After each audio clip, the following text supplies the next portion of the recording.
Hi everybody, Patch Logs. Today I want to talk about rhythm.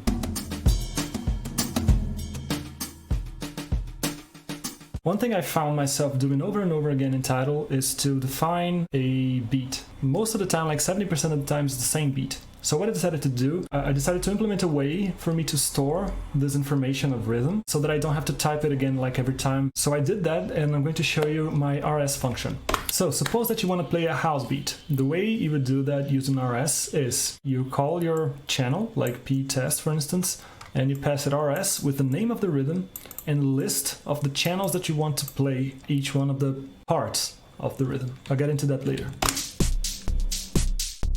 So yeah, this is a very basic house beat.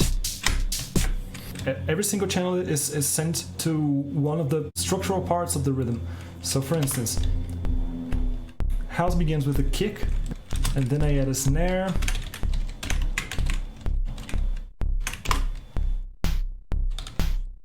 and I can add like a hi-hat on the counter time.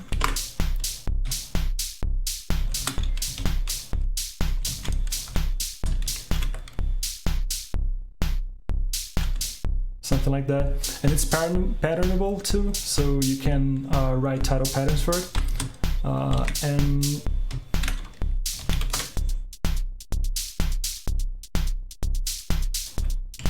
this is neat because it interacts with the rest of the TidalCycles API in a very nice way. So whatever I want to pass here, I can still do. Like if I want to add like some reverb, that's okay.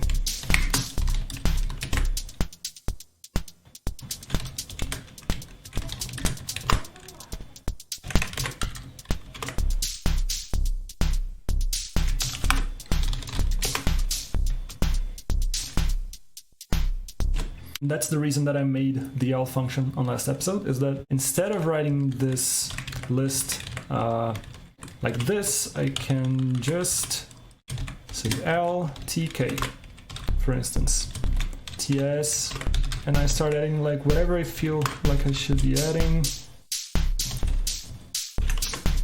And it makes it a bit easier for me to read, especially when like I'm stacking stuff. Let's see how the rhythms are structured. So this is a map basically. It's just a map in Haskell is a structure, a data structure that binds strings to values. And in this case, our values are actual patterns, or rather lists of them. Whenever I look up a string inside this rhythm structure, I get a list of patterns back, which I can then manipulate however I want. So what my RS function basically does is it looks up on this dictionary, like what is the beat that you're asking for. And then once it has like this list, it maps sound to each one of them. So that's why you can pass like that list of sounds. This is important. Like if I invert, if I change the order of these, like they are positional arguments.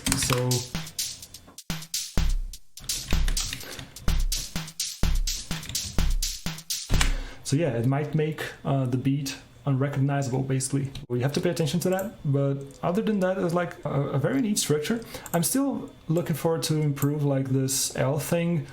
This is only here because of the caveat that I pointed out on the last episode, but for now it's working, so and I'm very happy about that. So you might notice there's this RD prime function here. Like RD basically just makes this into a tuple so that it can be converted to the actual map. So RD prime just receives a function and maps it to the list before it does that. So in this case, since I'm mapping slow 7x4, what I'm actually doing is just defining the time signature of the pattern. So let's try it out a bit. I'm going to try it out T2.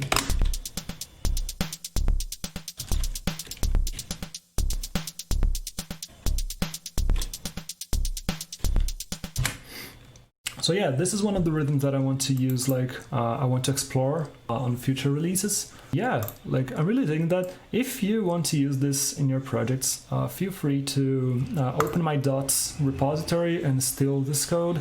You can use my boot.title with all these definitions too, if you want. So that's it. See you guys next time.